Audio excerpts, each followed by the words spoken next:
Nic dwa razy się nie zdarza i nie zdarzy.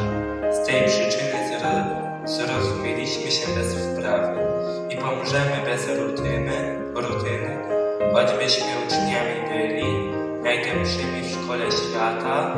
Nie będziemy reprytować żadnej zimy ani lata.